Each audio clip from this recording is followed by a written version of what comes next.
meeting and deliberations. Now I can continue as I have the mic. I changed my personality. Now I am one of the coordinator of the project. I would like to brief you a little bit about this project. I would like to if somebody can enable me to share a screen, I would like to share a screen with you. The host should enable me to share the screen.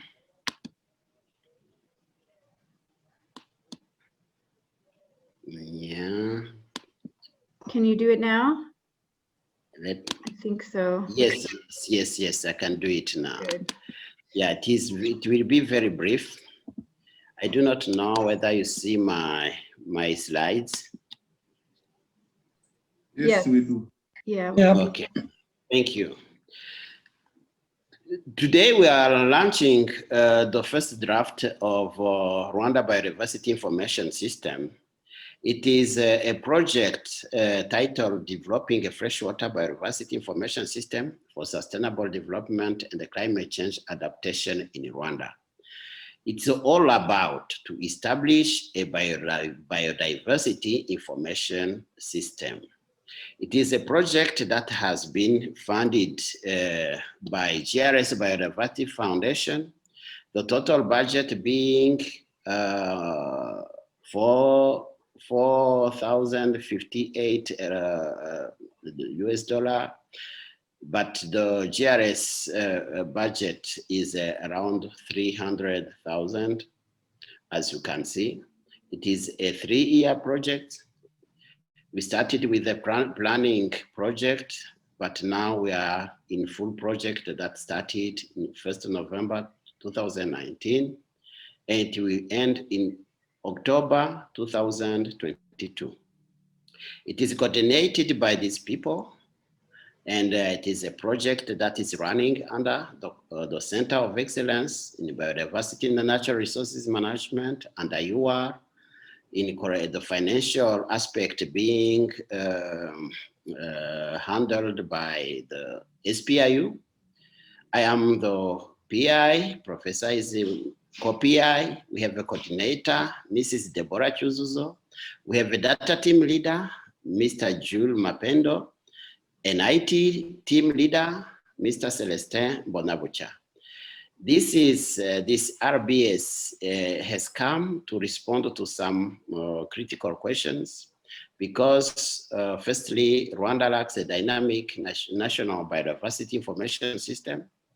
And we found that to get access to data is very difficult because those data are scattered inside many institutions, inside and outside Rwanda. This is the objective of this project is to respond partly to those issues. And we have an economy that is growing fast. We need to have a database, a system from which we can source some data that will help decision makers. The objective of the project is to develop and operationalize an open access biodiversity information system that will be used by conservationists, researchers, decision makers, and any other interested stakeholder. This is the idea behind this project. It is an opportunity. This project is an opportunity because it will respond not only to NBSAP, any NBSAP needs, but also it was one of the priority of Biodiversity Information Management Forum. One of the priority of the forum was to establish a biodiversity information system. Now, this system is built to inform the decision makers to take evidence-based measures. Sometimes we take some measures, but not based to accurate data or scientific records. This system will facilitate access to data, as I said, for scientists, researchers, conservationists, and stakeholders. It is, this project started in November 2018. Now we almost have 1 year, and we have some achievements. We have bought 2 servers and accessories that have been purchased and installed in the data center at University of Rwanda. We hired 4 young scientists. We hired 1 GIS expert. We hired 2 IT experts. We hired a company called Cartoza that is helping us developing the system, and Freshwater Research Center based in South Africa. They are helping us to develop develop the system and make it operational. The 4 young scientists and the GIS expert have been trained extensively by Cartoza and by FRC. They know a lot. Now we have some capacity, existing capacity in Rwanda that is able to develop and run the system.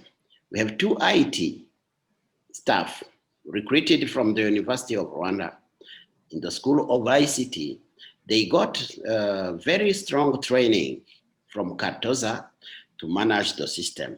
Now we have the capacity locally, and this capacity will continue to be extended to other people.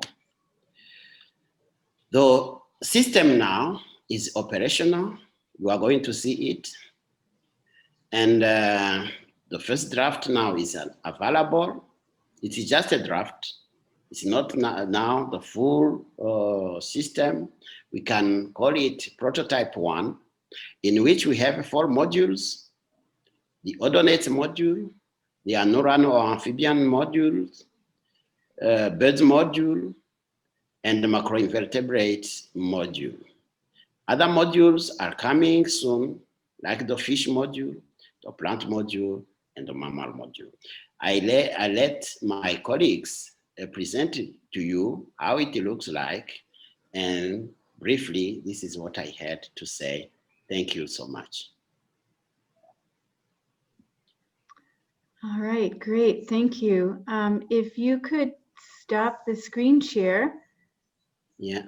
And then we will jump in. I think what I'm going to ask is if we can hold the questions. You're welcome to put questions into the chat room, and we will continue on with all of the presentations. And then what we're really aiming for is a rich discussion that will happen at the end of all the presentations. So I'm going to now present a brief presentation. Yeah, if I can. Yeah, I hope that you are seeing my screen. Yeah, we can see. Great, thank you. So I'm going to go briefly through a few points before we jump into the functionality of the system. And I think many people can ask, why do we need biodiversity data? And what can we do with this Rwanda Biodiversity Information System?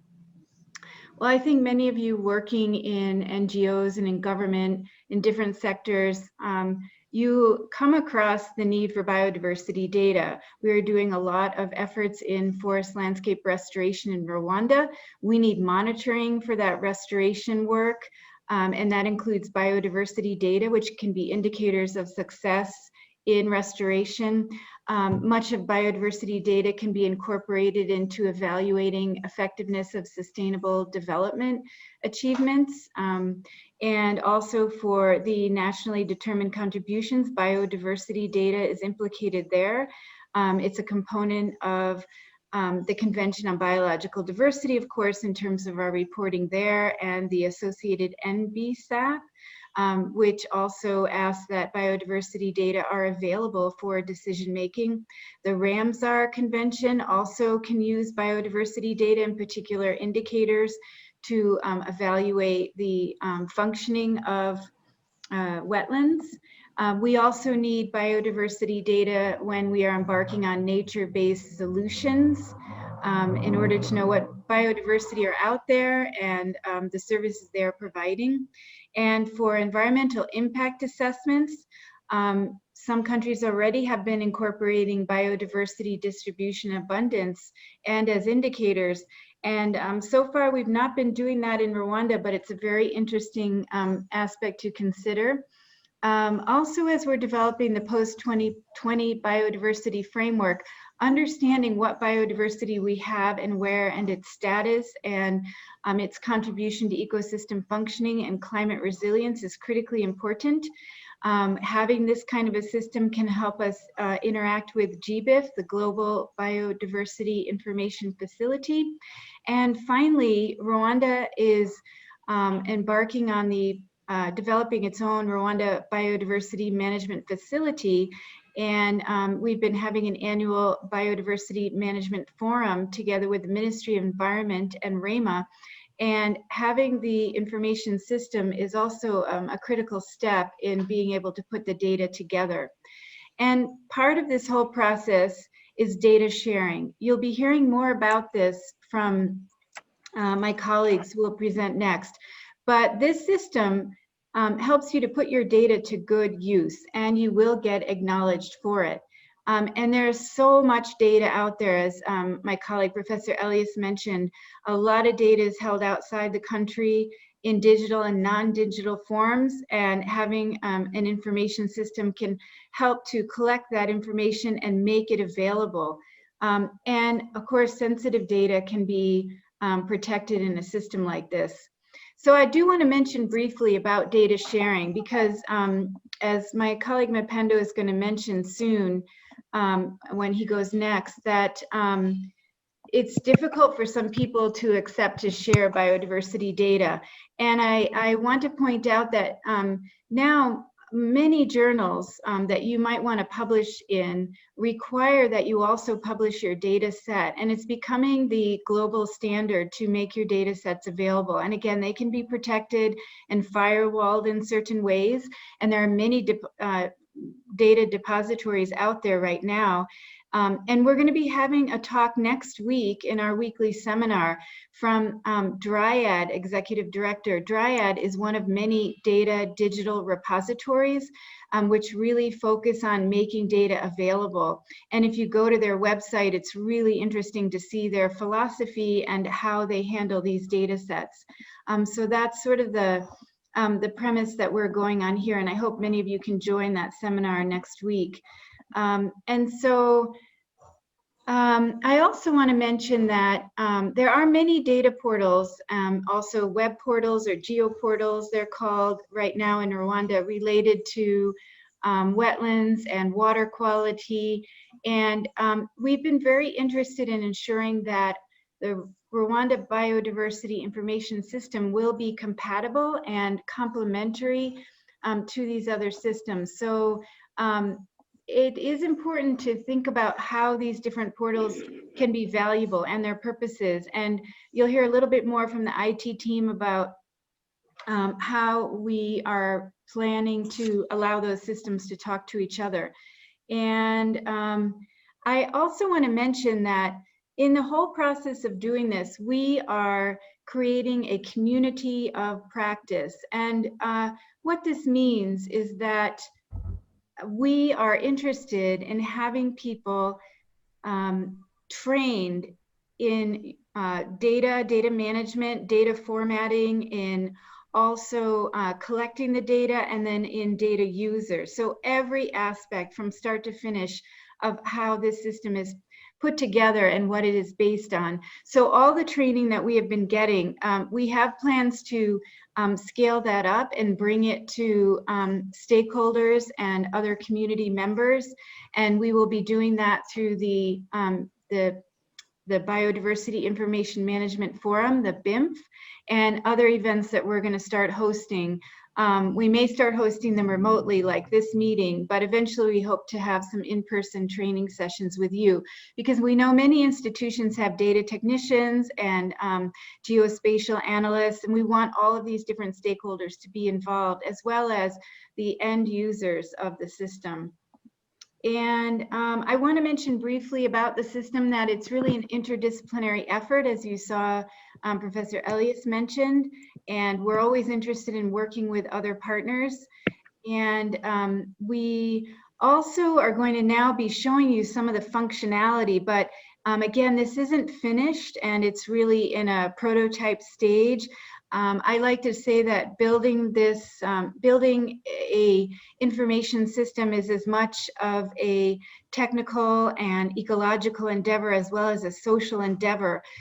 We could build a beautiful system and it would look great, and if nobody uses it, we have failed. So we're really interested in making sure stakeholders work with us. And our next steps are to really work with the government and with NGOs to make sure the system can produce data products that you want and need for your reporting, both nationally and internationally, and then also to work together to build a national biodiversity monitoring system so that the RBIS stays current and dynamic. So thank you so much. And with that, I'm going to stop sharing my screen, and I'm going to invite, I just realized I don't have up in front of me the agenda. So I think, is it Mapendo that's going next? Yes, yes. Okay, good. Sorry. Thank you very much, Prof. So I'm going to pass it over to you. Sure, thank you.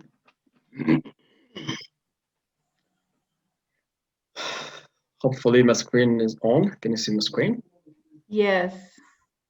Thank you very much, Prof. Beth. This is Mapendo Minja. I am the Biodiversity Data Management team. So as Prof said, we are going to show you the different functionality of the system, but allow me first of all to tell you that the biodiversity mobilization normally consists of a step-by-step process from when we have got the data to the creation of the modules. Most of our work normally includes looking for data wherever they are. Some of the people are sharing data on different social media platforms, others into databases. So our work is mainly computer-based. And what my team does is to assure we have all of those data so that they can be made for use. Now, the origin of our data, as I just said, different institutions that carry out research in biodiversity assessment and also are willing to publish their report, technical report for assessment. We also have other people who are passionate researchers, individuals affiliated to different institutions who are also carrying out their own research. We have also other secondary data from publications, peer-reviewed publications.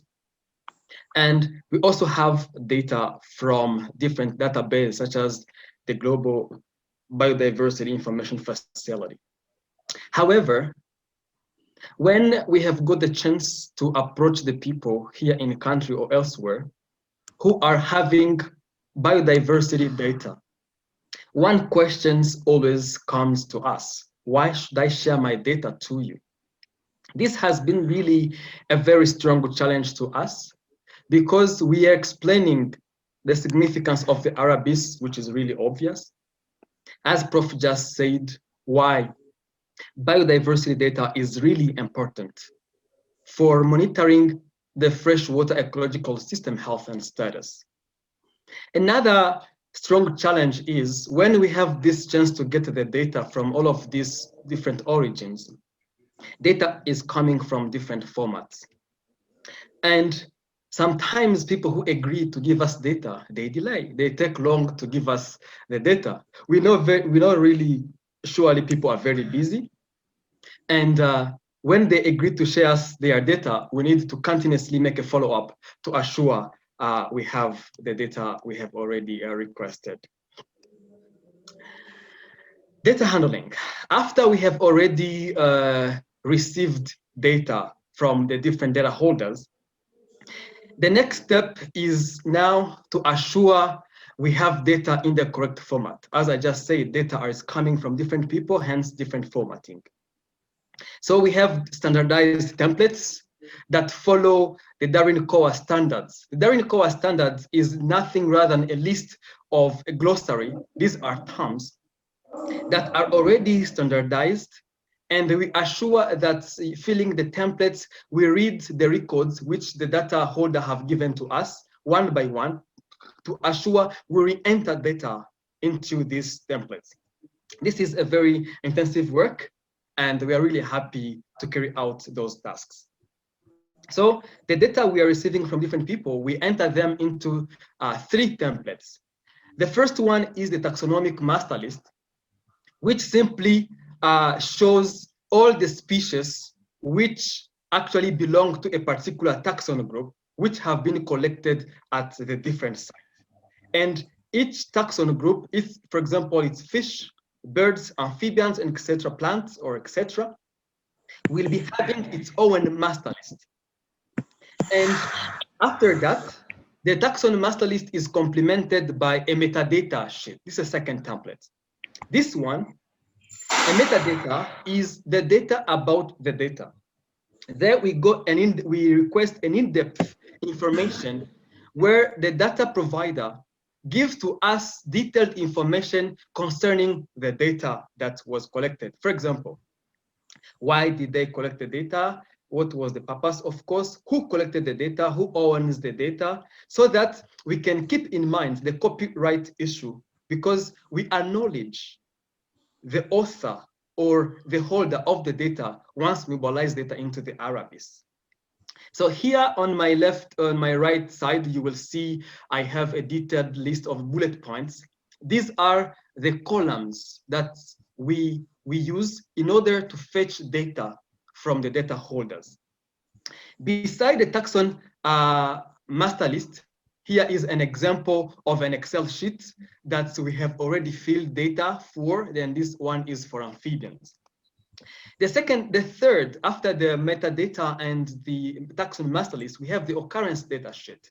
This one is nothing rather than a sheet that provides information concerning the evidence that the particular species in the taxon master list occurs at a specific site and how many times that species was collected. We can also have information concerning the sampling method of that particular species, the sampling efforts, and also the abundance data for each species which has been recorded into the occurrence data sheet. So the occurrence data is the one which provides a detailed information concerning the species or the records which have been already collected from different people.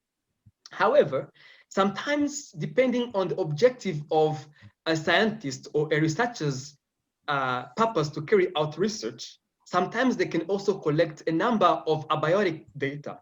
This concerns data on the weather, pH, and etc.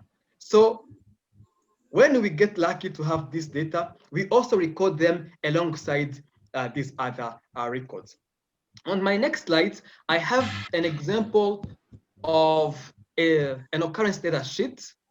This is still for amphibians, whereby each single record is given a unique unit identifier that will be read into the Rwanda Biodiversity Information System. That is a unique record, so that we can be able to count the number of records, the sites which have been sampled, and also how many times the sites have been visited. And all of those information are going to be to help the end user to make some critical analysis concerning the status of the area. After filling the master list and the occurrence and also the metadata, the next task that my team does is now to check for inconsistency, to clean the data. Sometimes you find out that the people who have provided data, when they give us, let's say, for example, the dates of sampling, someone can be using the year and the month, or the month and the year, the date, the year and the month, and you find out that there is this discrepancy in the flow or in the format of the data. Therefore, what my team does is to go back and correct each of the data to assure we follow the Darwin-Coa standard. We can also check for typing errors in the names, in the species. Some people will write a family which wrongly, so we have to go online and check the right typing, the spelling of the family, and etc. Or sometimes the collector's names as well. A collector can be called, let's say, for example, Mapendo Minje, and another one in another record is Minje Mapendo or Minje M, etc. So we assure the collectors also have a flow or is spelled correctly. We also check for duplicates. We revise the unique unit identifier. Also, we check if in the data which we have been given, we don't have any field which is empty. If we find a field which is empty, we go back to the data holder so that we can have the complete information which is lacking. Trust me, this is a very tough work, and we thank everyone who is really accepting our emails, calls, meetings, so that we can have this data completed. After that, the next process is to now create the taxon group modules. As Prof. Elias said, we have so far 3 modules into the RBIS. These are biological indicators of the status of freshwater ecological system, amphibians, odonates, avian, and we are soon developing plants, fish, invertebrates, and many more others. So the processes of creating the modules is into the RBIS administration. I'm not going to delay on this. And after we have already created all of these modules by entering the respective taxon master list, occurrence data, and metadata for each particular taxon, this is what we have at the end of the day. And you will see the different now functionalities by my colleagues who are going to present next. So thank you very much. Wonderful, great, thank you. And I love the animation on the bottom there. So if you can stop sharing, and then we are going to now turn it over to Tassien Hagenimana. He has been working in the team, and he's going to be demonstrating the functionality of a specific module. So this will give you an idea of how the system works, what you can do with it when you enter.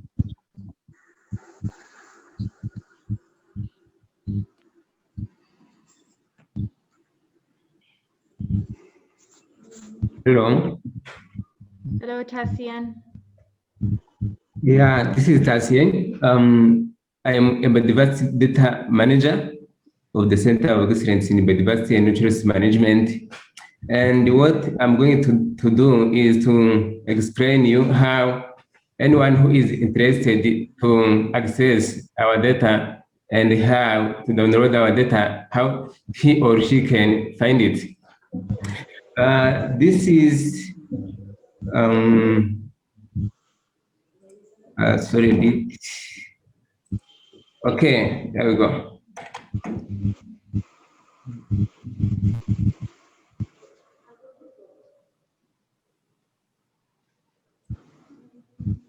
Okay, this is Rwanda Biodiversity Information System. Welcome to our open data source. And it's national open access biodiversity data set. And you can see how beautiful dashboard, birds, and ordinate amphibian we have so far in our RBIS.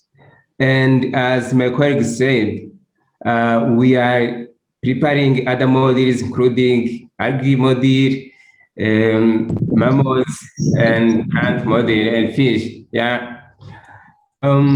Before going to the dashboard exploration, let's move around to this landing page and see what is there. Here is our models, and you can see who are developing these Rwanda Biodiversity Information System, the Center of Excellence in Biodiversity and Natural Resource Management. You can see, you can have information about what is Biodiversity Information System. And also, if you are interested to read the story, there are latest stories. And also, we have partners. As Prof. Eya said, we have different, both external and internal project stakeholders. And if you need to contact us, here are the contacts. So without delaying, let's go to our main target of showing model functionality. You can see here we have a bat model or avian model, and ordinate and amphibian. So this number are species occurrence records of bird species, and those data it means that they have been collected from around 1,756 sites, and this number is the frequency of visit. Upper left on the top, we have different tabs. There is Explore tab, there is Data tab, News, Docs, About, and Discover. So when someone is interested to access our biodiversity data, you click here on the Explore tab, and the page directly takes me here, and we have different oceans. We have such ocean, we have a resource control ocean. And when I mean explore dashboard, it means that when someone is exploring, he's or she's trying to look at the risk of the model and the species that have been published in this RBIS web portal. So let's use this search ocean to explore our model. As you have seen from the landing page, we have a stream model. This is, let's look at this picture. We have avian, we have ordinate, and we have amphibian. So what we're gonna do is to explore one model among the three models, and we'll choose randomly. Let's choose avian model. So by choosing avian, to access the species records, you need to click on apply here, and let's apply and see what is going on. You see, there are around 317 species records, and those species records were mobilized by us, I mean RBIS. Here in Rwanda Biodiversity Information System, we have different data from different stakeholders, and one of the stakeholders is GBIF. GBIF is a global biodiversity information facility, and it's an open access web portal where different countries publish their data, including Rwanda. And this GBIF is also connected to our RBIS, so we usually use to fetch the data to harvest the data from GBIF and include this data in our RBIS. So when you choose the data source, you can check both GBIF data and RBIS data, and you apply. And now you can see the current state of species records of bird species we have here in Rwanda. You can also use different filter here. You can choose species records by temporal, by interval years, and you can also choose. You can explore species records by origin and endemism, by conservation status. You can see there are different categories, IUCN categories. There is vulnerable, near threatened, and so on. And you can choose, for example, vulnerable and see how many records of vulnerable species we have here in Rwanda. I mean the records that have already published into our site. So let's remove this, let's clear this, and remain with the total occurrence records of bird species. And after getting this record, we need to have a look on what is inside here. You click on Sites View, and the system directly the system directly show this page, and you can now explore the dashboard. You click on dashboard here, and you can see the metadata of our species. Metadata, as Mapendo said, it's data about the data. You can see how many records, how many native and non-native species, endemism, how many vulnerable, how many near-threatened species, and you can see the site where the species were collected. And my colleague Obed, he's a GIS specialist. He's going after me to talk about spatial data. He will talk more about it. And if you need to download our data, you can download them as CSV, and you can use those data as the colleague mentioned in previous presentation. You can use the data in decision making and also in nature-based solution. You can also download these outputs. You can download these images and use it in your own work. You can see the publisher. There are many. Yeah, you can download this data. When you need our data and you click on download first, the system inform you that you must be logged in first. So by doing this, you can come here and sign up. After signing up into our RBIS site, the IT team will help you to create account so that you can access our data. Here is the link for signing up, and this is very crucial because we, the staff of RBIS, we need to know who is going to use our data and how he's going to use our data. Yeah. So you fill this information here and you log in, and the IT team will direct, after having an account, the IT team will give you the dataset link, and so that you can access the data. So without delaying too much, I can invite Mr. Obed to come and talk more about spatial data. Thank you so much.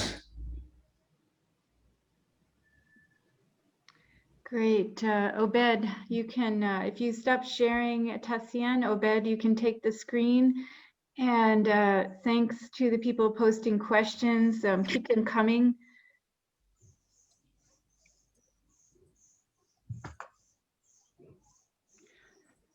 Yeah, thank you very much. My name is Obedi Menyimana. I'm a GIS technician at the center. So I'm gonna talk about how to explore the map. I think my screen is on. Yes. When you click here on the top, there is Explore. When you click on Explore, you will see immediately the map comes show all site and lava coverage of Rwanda.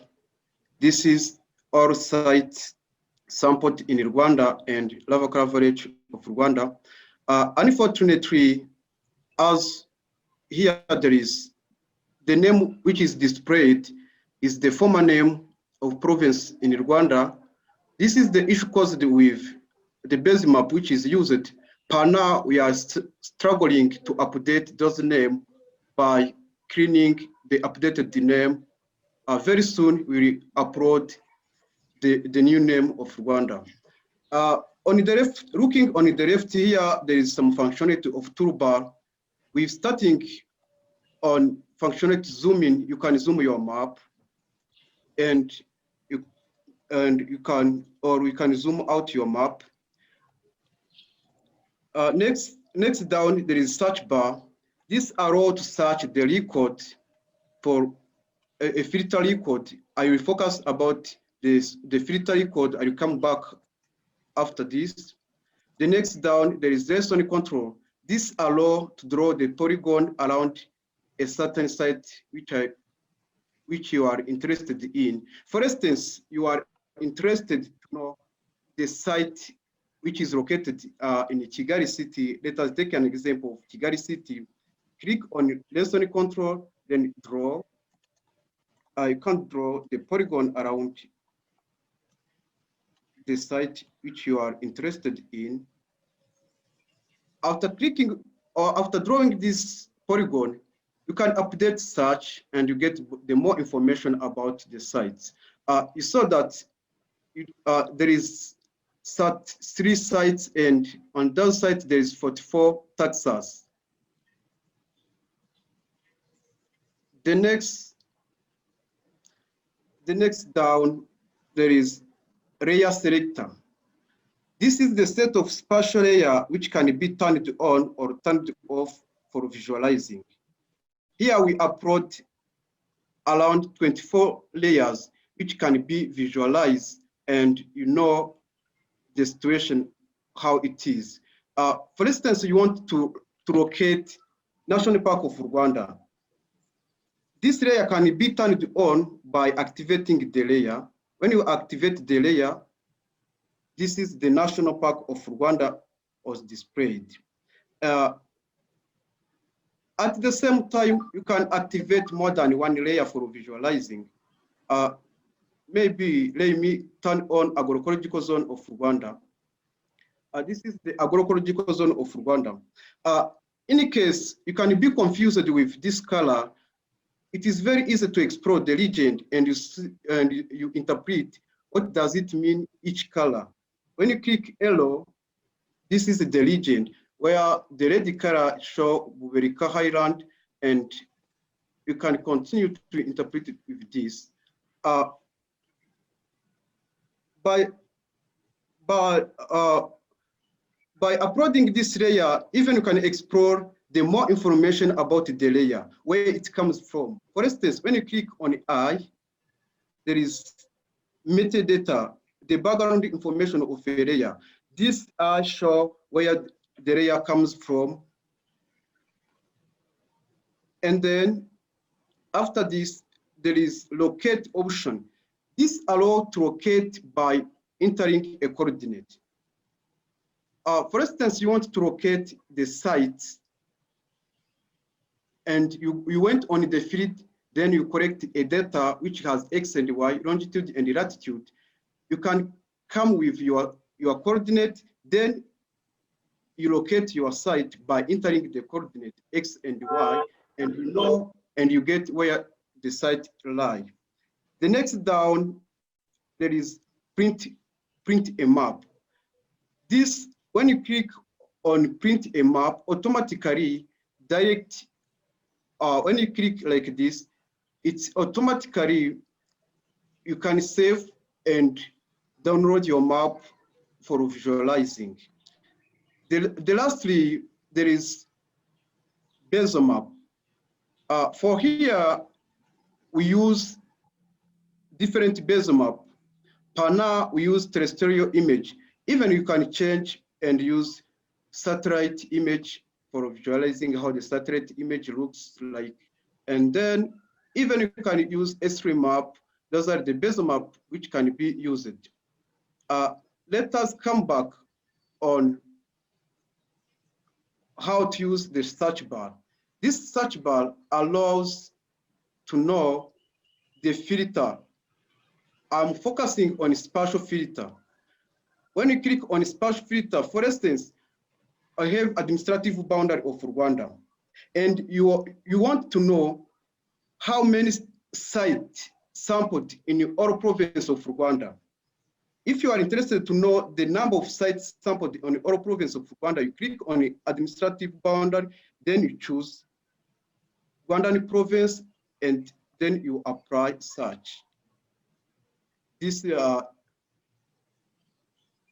red boundary show the boundary of province of Rwanda. Even on all province of Rwanda, there is the site sampled in all province of Rwanda is 148 sites. And on those sites, we found the number of taxa is 339 taxa. And in this case, you can be more interested to know, after getting all province of Rwanda, we sampled 148 sites. I wanted to know in Eastern Province, how many sites sampled in the Eastern Province. Very easy, you can do it. With this, even you can locate by Eastern Province only. You click on this. Under there is Eastern Province, then you check and click search. You will see that this red boundary show the Eastern Province, and you saw that in the Eastern Province we sampled 28 sites. Under the 28 sites, there is the number of taxa is 116 taxa. And then after this, as you can imagine, in Eastern Province, for instance, in Eastern Province there is 28 sites. Then, even though we know that in Eastern Province there is protected area, how many sites sampled in those protected area? Even you can explore on it. For instance, when I try to explore, there is protected ecosystem in Eastern Province. Let me check on those protected ecosystems. There is Akagera National Park. Yeah, just I can check how many sites sampled in Akagera National Park. And you wait a bit.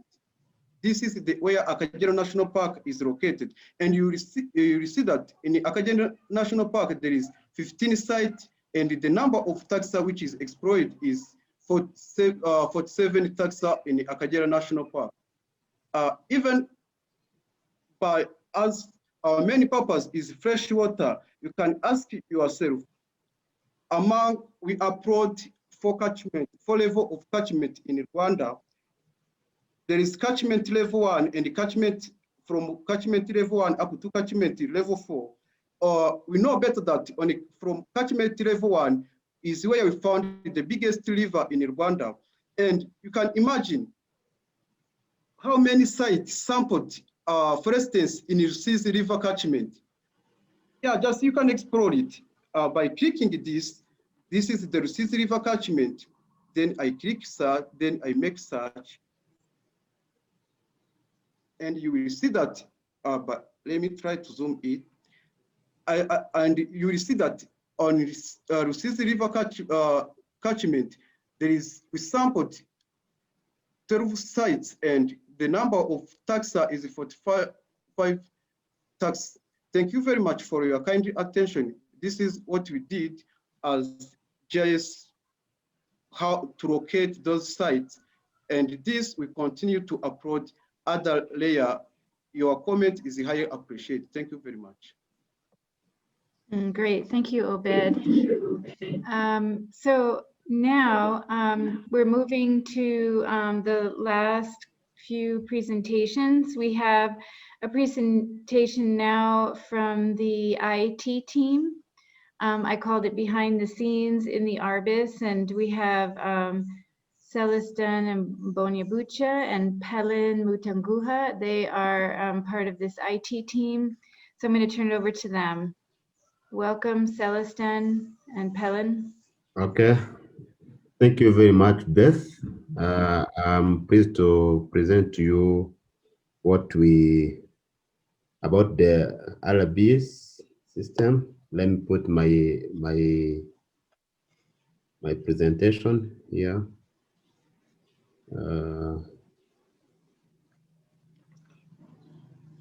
Sorry. Wow.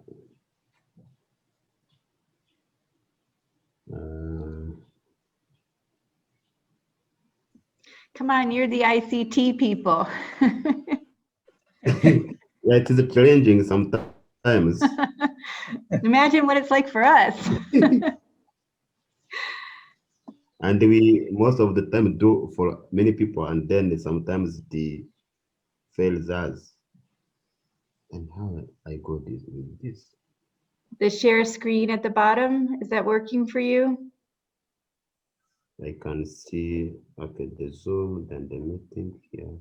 All the way down at the bottom, there's a row of icons.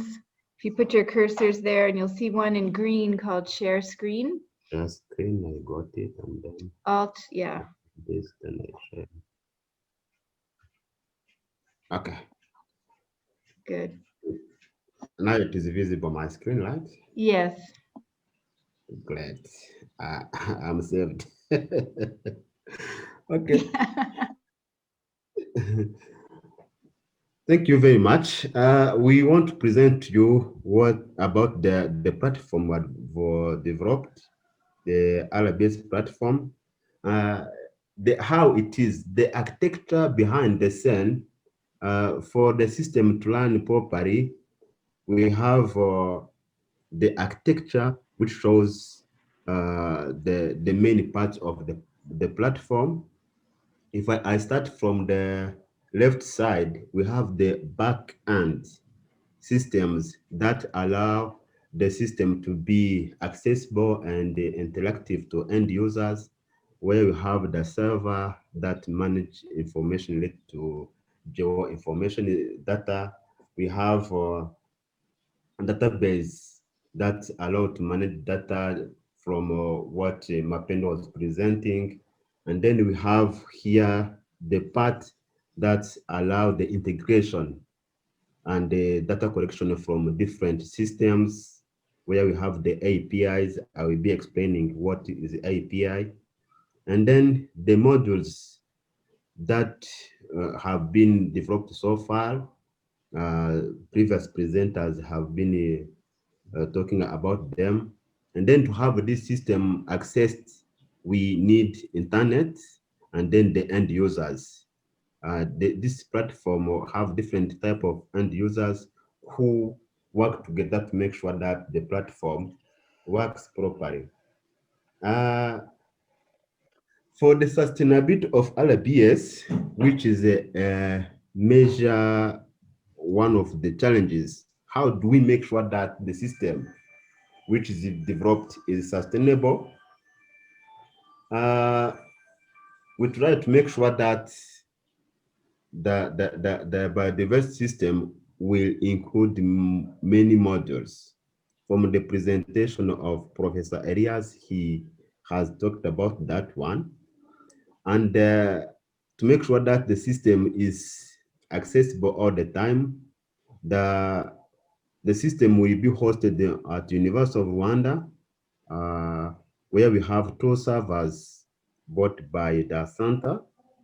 And then configuration and troubleshooting guidelines will be provided by Cartoza, a company from South Africa that is helping us to develop this system. And then we have been trained on how to maintain the platform. And for the other question is to know and to ask how the system will be integrated with other systems and how data sharing is done. We know that there are some existing portals in Rwanda, like Rwanda Water Portal and the Rwanda Geo portals, and they present some of data, and some of those data are similar to some of our RBIS features. So knowing that, we try to make sure that our biodiversity data will allow data sharing with existing systems. Then to do this, the APIs are being and can be developed if some of them are not developed to allow the integration, where some of the APIs, these are the way we develop subsystems that fetch data from other systems or subsystems that send data to other systems. So both can be done. The most important is the communication and the agreement between the owner of those systems. For the trainings, the IT team, which I'm leading, we have been trained on the system development and the management of this platform. In case the system goes down, or we need to migrate from one data center to another data center, this will be doing that. And scientists who really who like to add and get data from the systems, the biodiversity and the environment entity interested in the RBIS, and even the developers. And the more trainings we will keep to provide trainings to whoever wants to have trainings on the management of biodiversity data. This is what we have done so far. And I think together with the whole team, we will do many things to make sure that the Rwanda Biodiversity Information Systems is well maintained and accessible to all the stakeholders within and outside Rwanda. Thank you very much.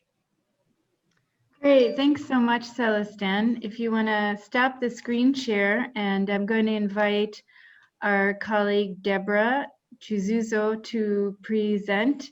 And while she's getting set up, I just want to mention that it's been really exciting for us to create this interdisciplinary team and have members from IT and other academic disciplines coming together to put this system together. And we hope that this will ensure sustainability of the system. Yeah, Deborah, are you able to take the screen? Welcome. Thank you, Beth. I am able to take the screen now. Let me know if you can see my screen. Yes.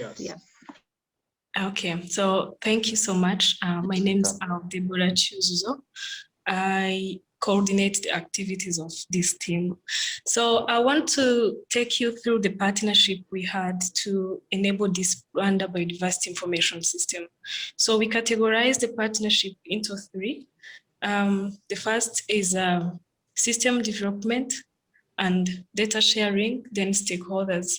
Stakeholders are those people that we have been in touch since the proposal of the system through the journey of this first version. And we keep appreciating your inputs to improve the system usability. Let me talk about the system development partners we have. So we have Freshwater Resource Center in South Africa. This is a non-profit organization that undertakes conservation and research across a range of disciplines in the field of freshwater science. So they have the same system as ours in South Africa. So they are assisting during the process of data acquisition. They help us with putting data into the format that my colleagues Mapindo presented to you. And so we really appreciate their help to manage the data we get from the data sharing partners. We have also South African National Biodiversity Institute. This is a research institute in South Africa that coordinates research, monitors, and reports on the state of biodiversity in South Africa. So they have been very helpful to us. They offer trainings on data management. They also help us to produce biodiversity information products from the data we collect. You may be wondering what is biodiversity information products. Those products can be maps. Those are ecosystem maps, threatened species maps. We can produce policy briefs or biodiversity indices. We have another partner, which is Cartoza. You you might have been hearing about them. They are South African-based free open source GIS service provider in South Africa. So they are hired to develop the system and they train the IT team to maintain the system. I want to emphasize why people need to share the biodiversity data. From the starting of this this workshop, we have been talking why people have to share data. You have to contribute to evidence-based decision-making. Your data can be brought to work. You can solve data scarcity issue that exists in this country. You can contribute to research. So if you want to become our partner in developing this system, please, you can follow my colleagues who are going to tell you how to become our partner. Thank you. Great, thank you. When Deborah talks, don't you just want to run out and share your data with us? That was really great, thank you. We have one more very short presentation by Daniel Igirimbabazi, and he is going to close us out. And then we are going to open it up to questions. So Daniel, you can go ahead and take it away. All right, thank you very much. Let me know if you can see my screen. Yep. Yes. Good. This is Daniel Igirimbabazi, and I'm part of Biodiversity Data Management team. So I'm going to talk about how you can get involved in the RBIS. So we need you to get involved so much. So we would like to ask you to sensitize the importance of this system to your colleagues. It can also help us to identify potential additions and improvements that we can include in this biodiversity information system. You can also indeed share your data, as my colleagues have said. As you can see that we can use it into different activities into this system to be part of decision-making in Rwanda. Please also identify data product outputs by playing with this data. You can make graphs, you can make maps, and you can come up with the product that you can use into your different research.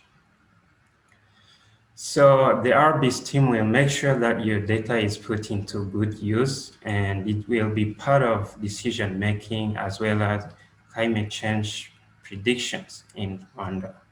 Of course, that will be a great contribution to science decision-making in Rwanda and globally. We would like to express our gratitude to different partners. First and foremost, we would like to thank GRS Biodiversity Foundation for their funding of this project. We would like to thank Cartoza and FRC for their technical support into developing this system. We would like to thank many local institutions such as Rwanda Water Board, Meteo Rwanda. We would like to thank National Institute of Statistics in Rwanda. They provide shapefiles, different wetlands, shapefiles, country boundaries. Many institutions such as CGIS, Karisoke Research Center, and many others which contribute to data and also to ideas of how we can improve this system. So we really appreciate your support, and we hope to keep hearing from you on how we can improve this system. We cannot forget to thank individuals who pioneered to contribute to their data that we started with. So we would like to thank Dr. Erasmo Wizeye, who provided the data about ordinates. You have seen the module developed about this. And we would like to thank Mapendo Minje for contributing to the Anurans module by giving us amphibians data. Thank you very much to Alphonse Ndarora for providing data about algae, and Marie-Claire Dussave provided data about invertebrates. So last but not least, Gaël Waneka-Van de Veck contributed to birds data that we use to make avian module. Thank you all, and we will keep in touch, and you are welcome to provide your data and feedback and comments. Thank you very much. All right, great. If you want to stop sharing, yeah, great. Thank you, Daniel. Thank you all for the presentations, and thanks everybody for the questions in the chat room. I want to invite people to unmute and ask a question if you want. And we also have a lot of great questions in the chat. I've been copying them out. So if we run out of time here or you have to leave, we're going to put a document together and make sure we respond to these. We are also learning every step of the way here. So a lot of your comments are very helpful for us. There's a comment about biofin and reviewing the EIA guidelines to include biodiversity, and that's really great to hear. I think it's a two-way, because indeed EIAs do collect biodiversity data, but also data in the RBIS can be used. Actually, maps can be produced that can be used in EIA reports. So that's a great information there. And Elias Nyandwi also commented on that.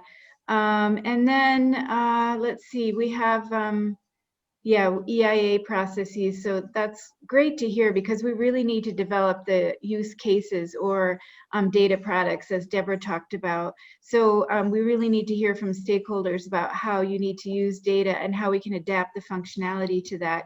So a question for Tassien: if you say species record, the number is referring to the number of species or the number of individuals?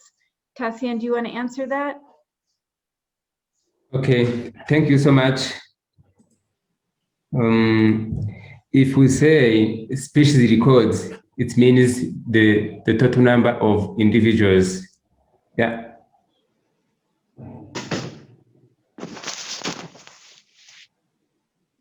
Teofil, if you need more clarification, just let us know. And then there's a question also for Tassien. Apart from IUCN status, does the system include information such as CITES, migratory species, invasive alien species? And Tassien may have a comment for that, but I can say those are great suggestions. I think we'll need to talk about as a team and get that included. Tassien, do you want to add anything, or Mapendo? Okay, thank you. Sorry, go ahead. Yeah, I was just want to say we will discuss with the team, as this is the first draft. We'll talk about those information so that they can be included into the system. Thank you. Do you want to add anything, Mapendo? No, Tassien has said it. Actually, I was saying Great. that's a very great recommendation. Looking forward to working Great. with those as well. Yeah, we appreciate those comments. And actually, we were talking recently about the invasive species, so I think that's going to be an important functionality to be able to map. There's a question about the software used during the search of particular information on species in specific domains. This was at Tassien, but if any other members of the team want to try to answer, that'd be great. Dear Prof. Bev, what I want to say, maybe IT team can intervene. Yeah. But RBIS is built up on the domain IPT, and I think it is easier to share the link, the downloading link, so that anyone who need to fetch the data from our website can access it. Yeah, thank you.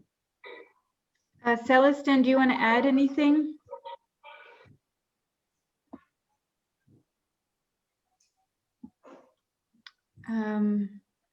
Yeah, while we're waiting, Celestin? Otherwise, I'll move on. There's a question about the yellow dots for the sites. And yes, we've talked about that. And thank you for noticing that. And we're in the process of working with Cartoza to change those. So our IT team is going to be working on that so that they're easier to see. Somebody might have their microphone on. If they could kindly turn it off, it's creating a lot of feedback. Thank you. Oops, I don't know where that's coming from. Still somebody, maybe check your microphones and turn them off, please, if you're not talking. There's a question for Mapendo. To what extent can you rely on the data from students in the data collection? Yeah, that was coming from Isaac. Thank you very much. First of all the data from students are not wrong, or we can't say that we can't rely on them.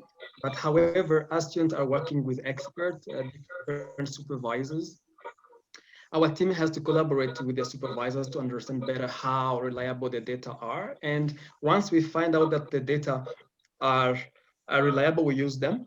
But if not, our team is also planning a field survey so that we can at least, again, go back and see the reality on the field. This is in the common space.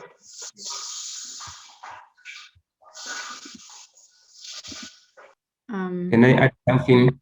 Yes, please. Okay.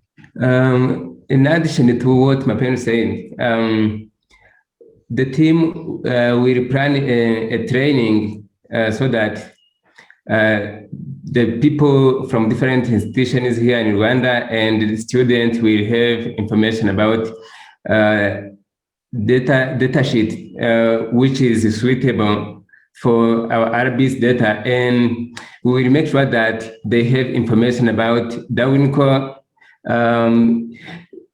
So everyone will have a raw information so that he can't or she can't escape any information regarding to data. I mean metadata, Yeah. while he is or she is correcting. Yeah, thank you so much.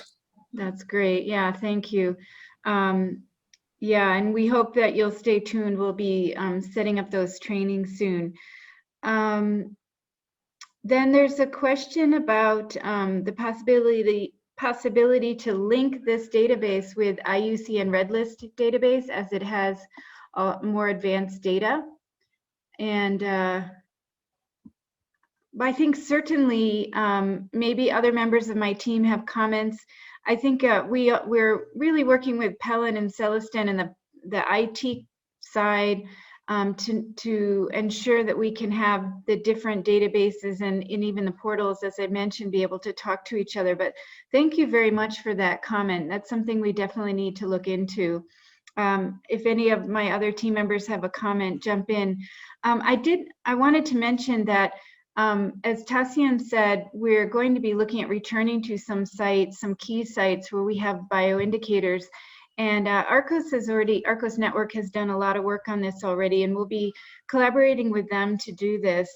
They're one of our close partners in developing this from the very beginning.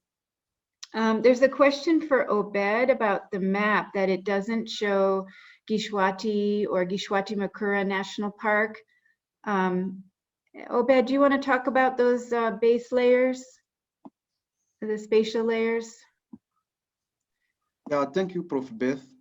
I think we approach the protected ecosystem of Rwanda, and we have the layer of forest, or Gishwati on the layer are there. We can display those layers. I think we have it.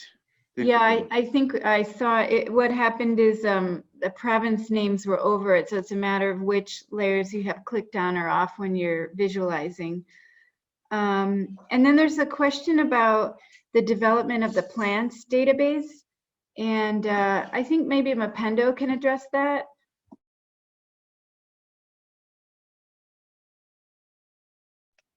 Sorry, both. Sorry, Mapendo, the question about the plants module. Yeah. Yeah, I saw the comment. Yes, in fact, as Prof. Elias said, we are still having more of other modules in the pipeline, and plant is one of them. And if it was David, please, if you have data, continue to give us. We also have a data set of plants already, and we are intending to develop the module, and will be also mobilized in the RBIS. Thank you. Yeah, I want to mention that there was a team here doing the sampling in Nyungwe on bats, and this was maybe 3 years ago. And I remember at that time, the team, I met with them and they offered to share their data with us. And I said, not yet, because we didn't have this system up. So it's so exciting to have researchers that are jumping the gun, ready to share the data. So it's just one example of putting these different modules together. There's a question about whether we're focusing only on wetlands. We're starting with that. It was based on the nature of the funding, and our donor made the suggestion that we should start small and then build up, and it's been a really helpful suggestion. So our intention is to have the system eventually to represent ecosystems and biodiversity across the whole country. And so eventually we'll be talking with all stakeholders about how to do that. And of course, and the data we do have is from beyond wetlands already. There's a question about data from national park species, population status, threats, IUCN categories for each park. I think that that is currently possible, but maybe Mapendo and Obed can comment on that, because that depends on, you know, what options you click within the system. Do one of you want to answer that, or both? Yes, for the biological diversity whose data has already been given to us, we visit the IUCN to check on all of those status. And yeah, we incorporate them into our database. It depends on what you need to know. So we have some of those informations already. Okay. And then let's see. I'm just scrolling down here. It would be good to include data on ecosystem services values. That is a really fantastic suggestion from Letizia. It's always really helpful to hear from those who are working more on the policy side. And we'd really like to look at that. We really want to work with those that are doing the natural capital accounting work here in Rwanda to look at how we can integrate biodiversity data with that. And of course, that's linked to ecosystem services provisioning and the values. So that's a next big step for us. Thank you for that comment, suggestion. There's, let's see.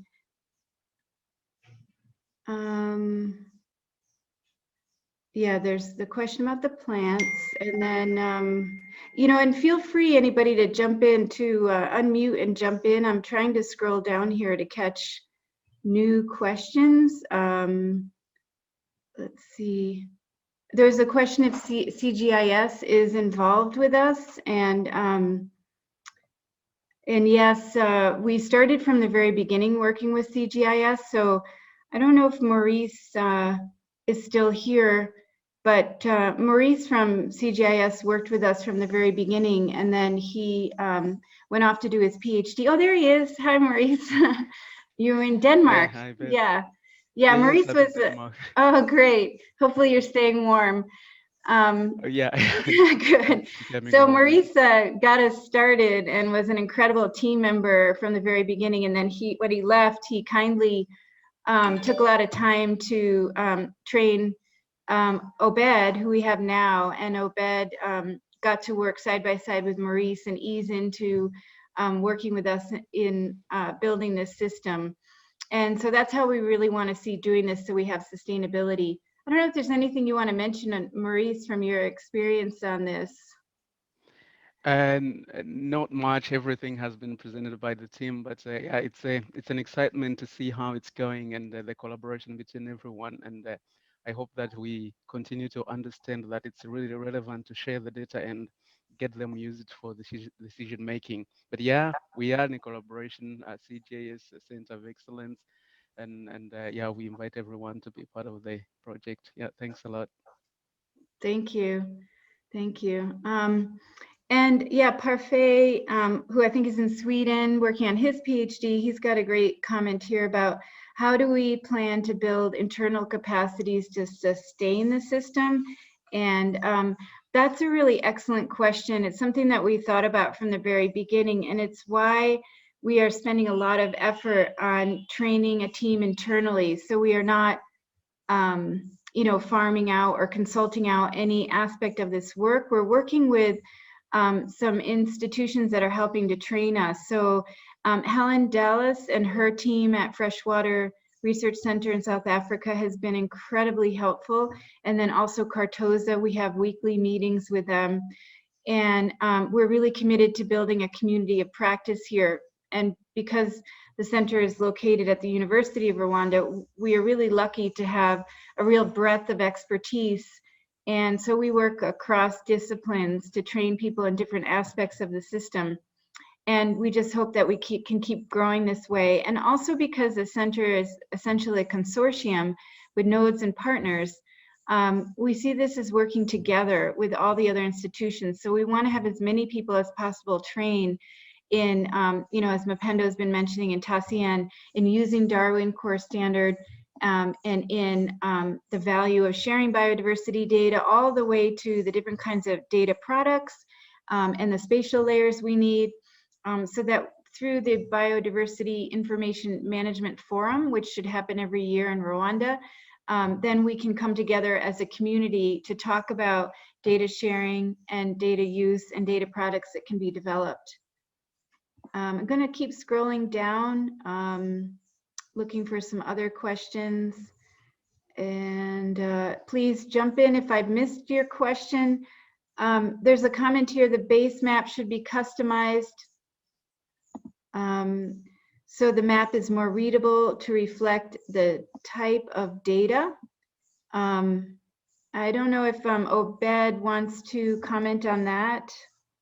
It's a question from Jean-Claude. Yeah, thank you very much, Prof.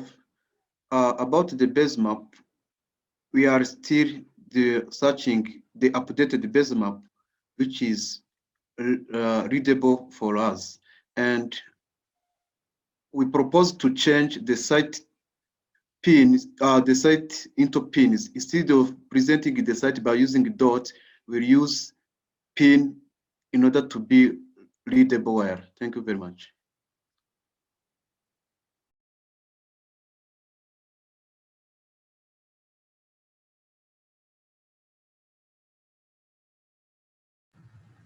Beth, you might be muted. You may check your microphone.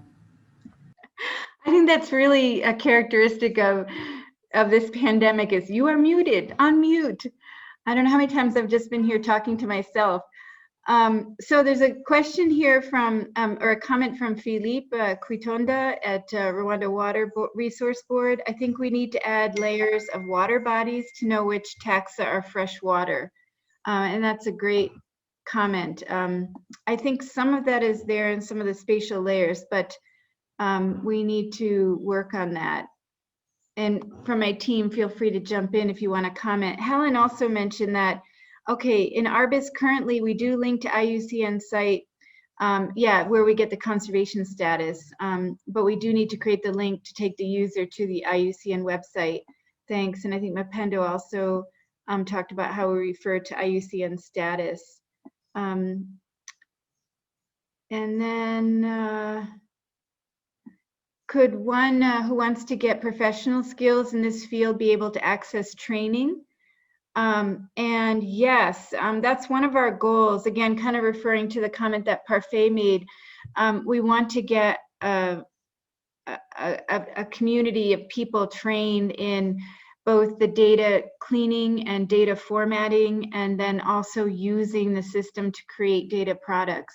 So, you know, from this list that we use to invite people, we'll be coming back to you when we start offering these trainings. But you can also contact us and talk to us, and we'd be willing to organize something particular for your organization. to come in, because really we've only succeeded when we make sure that people are using this system. Yes, Beth, to complement you, the colleague who has asked for specific trainings, we shall be very, very happy and delighted to train people on doing this work. So as my team has already decided, we're going to plan for a 2 to 3 weeks training. And once everything is settled, we shall actually advertise for those who want to be trained. Thank you. Great. Yeah, our biodiversity data team is very, very dynamic, and they really want to share their skills. There's a question from Albert Mutesa. Are partners to COAB, like the nodes, automatically partners to the RBIS, or will they need to make a request to apply for it? So RBIS is open to anybody, and all you need to do is log in. You create a log, like a username, and then you're able to go in there and use it. And the system managers, our team, just want to know who's logging in to use it. And then once you're in, you can get assistance with moving around in the system and using it and getting the data products used. But it's definitely not limited to just COEB nodes and partners. Yeah, and yeah, there was more comments about invasive species. I might have gotten all of the questions. That I apologize if I missed any. It was a little bit hard scrolling through here. So I'm really going to now invite you to come in and ask your questions by unmuting if you can, or to repost them, whatever I missed. There is this comment from Telesphone Guga, who say that Gishkwati, Mukura, and P actually boundaries are being revised. So our GIS technician has taken note. Thank you. Good, thank you. Yeah, thank you very much. Well noted. Hello. Yes, please. Hello. Thank you so much for the Oh, hi, team. Antoine. Hi, this is Antoine. I'm from biology. I was following this nice presentation. Thank you so much for the good job done for the team.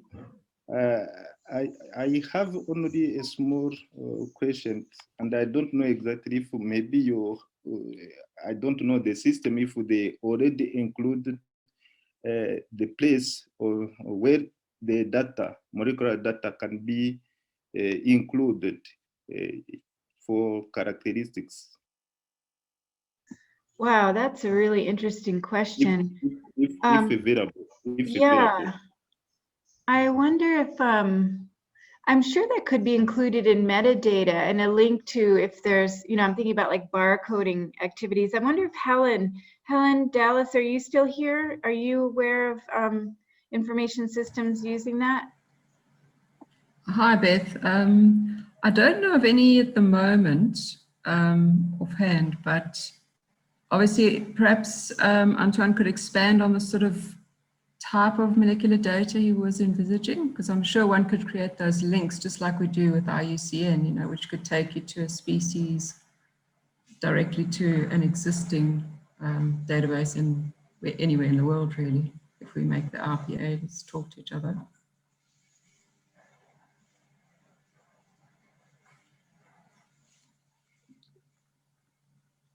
Antoine, could you describe more what you mean by the molecular data?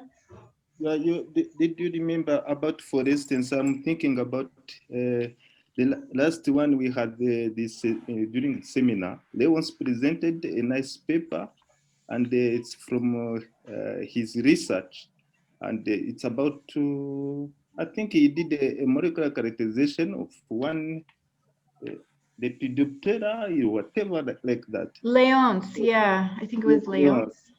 Yeah, Leon's. So I think the data related to barcoding, it's there, and maybe we can ask it if we can include those things in the system. Yeah, thank you. That's a really amazing suggestion. We will definitely look into it. I know our team has noted it. And again, feel free to unmute and ask. There's a question in the chat now. Can we export maps from this database? I'll have Obed talk about that again. Thank you very much. On the tool, on the left bar, there is some functionality of print a map. Just you can print your map and download it. Thank you very much. All right. We are, a little over time. We started late, and I know people might want to be getting to their lunch or to other meetings. So does anybody have any other burning question or comment?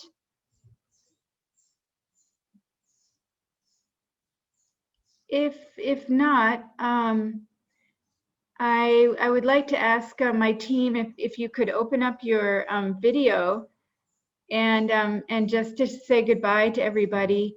And again, we want to thank everybody that attended today. And here you can see the team and great. And I think Deborah is somewhere there as well. And there's Venuster, the Deputy Director of the Center, and everyone else. Yeah, there's Helen, who's been helping us so much. And yeah, Parfait, who's, yeah, great. So yeah, thanks everyone for attending. Thank you everyone for your great comments. And please keep working with us with any of your concerns, your comments.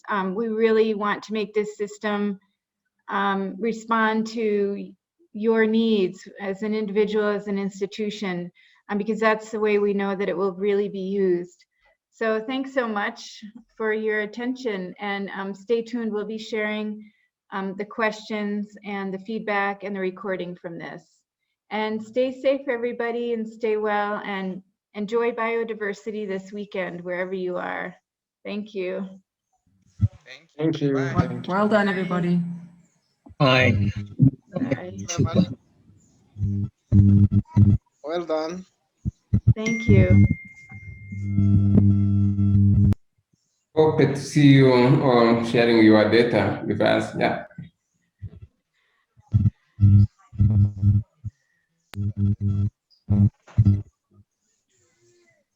Thank you very much. Oh, thank you too. You're welcome. Oh, hi, Emmanuel. And